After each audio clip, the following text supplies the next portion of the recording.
Infection control society Pakistan آپ کی صحت کے لیے، آپ کے جسم کی حفاظت کے لیے مختلف مضامین پیش کر رہی ہے۔ ہم جگر کی حفاظت کے بارے میں کچھ آپ کو بتانا چاہیں گے۔ اپنے بیش بہا جگر کی حفاظت کیجیے۔ آپ کے جسم میں یوں تو تمام اعضاء ہی انتہا بیش و قیمت ہیں، جن کا متبادل کچھ بھی نہیں ہو سکتا، لیکن جگر ایک ایسا عضو ہے جو بہت ساری خرابیاں خود برداشت کر کے اپنا کام کیے چلا جاتا ہے، گو کہ یہ خرابیوں کی قیمت خود اسے چکانی پڑتی ہے، تباہی اس کا مقدر ہو چکی ہوتی ہے، لیکن وہ آخر وقت تک اپنے مالک کی خدمت کرتا رہتا ہے۔ پھر بھی ہر چیز کی ایک حد ہوتی ہے۔ اگر جگر کے امراض کے بہت سارے اسباب ہوتے ہیں، جن میں کچھ جینیاتی یعنی جینیٹک، کچھ موروثی کچھ پیدائشی ہو سکتے ہیں، تاہم اس وقت جگر کی بیماریوں سے ہونے والی اموات میں جو اضافہ دیکھا جا رہا ہے، ان میں 3 چیزیں اہم ترین کردار ادا کر رہی ہیں۔ نمبر 1، شراب نوشی کی کثرت۔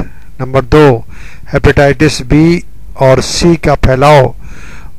نمبر 3، موٹاپے میں اضافہ۔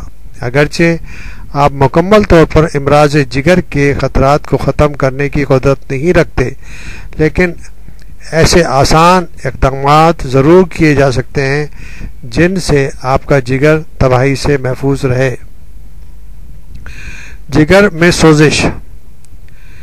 Naan alcoholic fatty liver disease ایک ایسی طبی صورتحال ہے جس میں جگر کے اندر چربیلے مادے جمع ہونے لگتے ہیں، یعنی کہ فیٹ جمع ہونے لگتی ہے، جس سے جگر سوزش میں مبتلا ہو جاتا ہے۔ اس میں زخم بننے لگتے ہیں۔ مغربی معاشرے میں موٹاپا، ٹائپ 2 ڈائبٹیز، قلبی شریانیں بیماریوں میں انتہائی تیزی سے اضافہ ہو رہا ہے۔ ان تینوں خرابیوں کا اجتماعی طور پر میٹابولک سنڈروم کا نام دیا جاتا ہے۔ دیکھا یہ گیا ہے کہ جن لوگوں میں non alcoholic fatty liver disease کی تشخیص ہوتی ہے، وہی ان خرابیوں میں زیادہ گرفتار ہوتے ہیں۔ مرغن اور میٹھی غذاؤں کا بڑھتا ہوا استعمال اور غیر متحرک طرز زندگی موٹاپے کا بنیادی سبب ہے۔ اگر آپ اپنے جگر کی سلامتی چاہتے ہیں تو اپنے وزن کو قابو میں رکھیں۔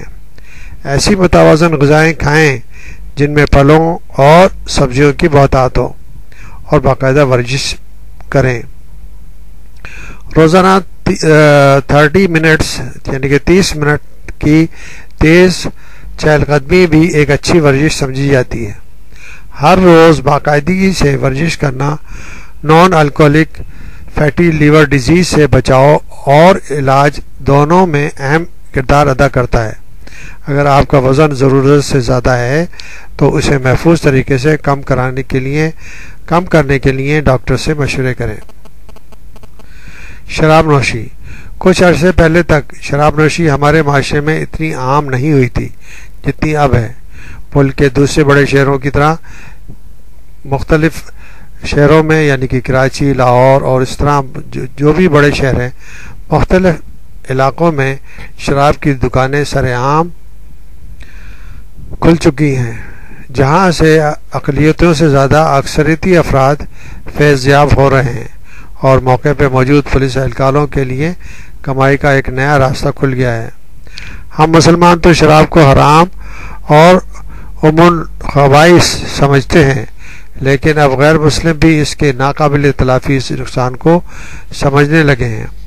مغربی ماہرین طب یہ کہتے ہیں کہ شراب دماغ کو معاف کرنے کے علاوہ جگر کو بھی ناقابل تلافی نقصان پہنچاتی ہے، اور صلاحیت جگر یعنی کہ سیروسس جو کہ انتہائی تباہ کن صورت ہے، جس سے جگر تقریباً ناکارہ ہو جاتا ہے۔ سیروسس آف لیور کی بہت اہم وجہ زیادہ شراب نوشی ہی ہے، تو اس وجہ سے ہم آپ کو بتانا چاہیں گے کہ یہ الخبائث سے بچیے اور اس اپنے لیور کی، اپنے جگر کی حفاظت کیجیے۔ ہیپیٹائٹس اے، بی اور سی۔ ہیپاٹائٹس اے کا مرض اس وقت پھیلتا ہے جب ہم اس کے وائرس سے آلودہ غذا کھاتے ہیں یا پانی پیتے ہیں، اور ظاہر ہے کہ اس کی وجہ حفظان صحت کے اصولوں سے عدم توجہ ہے۔ اگرچہ اس وائرس کی وجہ عموماً جگر کو مستقل نقصان نہیں پہنچتا، لیکن اس بیماری میں مریض بہت دنوں تک پریشان رہتا ہے۔ اس سے بچاؤ کے لیے ٹیکے دستیاب ہیں جن سے ان لوگوں کو فائدہ اٹھانا چاہیے جو ایسے ملک کی طرف سفر کرنے کا ارادہ رکھتے ہیں جہاں یہ بیماری عام ہے۔ اس سے محفوظ رہنے کا بہترین طریقہ یہ ہے کہ حفظان صحت کے اصولوں کی پابندی کی جائے۔ ٹوائلٹ سے باہر آ کر اپنے ہاتھوں کو اچھی طرح صابن سے دھو لیا جائے۔ گوشت، مچھلی اور سبزیاں کچی یا نیم پختہ کھانے سے گریز کیا جائے، اور پینے کے پانی کو صاف پانی پینے کے لیے صاف پانی کا حصول یقینی بنایا جائے۔ ہیپاٹائٹس بی اور سی کے وائرس خون میں بسیرا کرتے ہیں اور بذریعہ خون ایک سے دوسرے میں منتقل ہوتے ہیں۔ ان کی وجہ سے جگر کو طویل میعاد نقصان پہنچ سکتا ہے، یہاں تک کہ مریض جگر کے کینسر میں بھی مبتلا ہو سکتا ہے۔ بدقسمتی کی بات یہ ہے کہ ہیپاٹائٹس بی اور سی کی ابتدائی علامتیں طویل عرصے تک مخفی رہتی ہیں، اور ان کے انفیکشن میں مبتلا مریض لا علمی میں زندگی گزارتا رہتا ہے۔ جب خطرناک علامتیں سامنے آتی ہیں اس وقت تک بہت دیر ہو چکی ہوتی ہے۔ ہیپاٹائٹس بی اور سی کے وائرس سے محفوظ رہنے کے لیے ضروری ہے کہ استعمال شدہ سرنجیں دوبارہ استعمال نہ کی جائیں۔ ایکوپنکچر یا ناک کان چھیدنے کے لیے اسٹرلائز سوئیاں استعمال کی جائیں۔ ڈینٹل یا دیگر سرجری کے لیے اسٹرلائز آلات کا استعمال یقینی بنایا جائے۔ نجی اسپتالوں کی اشیاء مثلا ناخن تراش، ریزر، نجی استعمال کی اشیاء یا مثلا ناخن تراش، ریزر، ٹوتھ برش وغیرہ ایک دوسرے کے استعمال نہ کیے جائیں۔ بلڈ ٹرانسفیوژن سے پہلے خون کی لازماً اسکریننگ کی جائے۔ اگر آپ سفر پر جا رہے ہیں یا اپنے کام کی نوعیت اور طرز زندگی کی وجہ سے اس بیماری میں مبتلا ہونے کا اندیشہ رکھتے ہیں تو ہیپاٹائٹس بی سے بچاؤ کے لیے ڈاکٹر کے مشورے سے ٹیکہ لگوا سکتے ہیں۔ اگر آپ کو یہ خوف ہو کہ وائرس نے آپ کو متاثر کر دیا ہے تو ڈاکٹر سے کہہ کر خون کا ٹیسٹ کروایا جا سکتا ہے، جس سے صورتحال واضح ہو جائے گی۔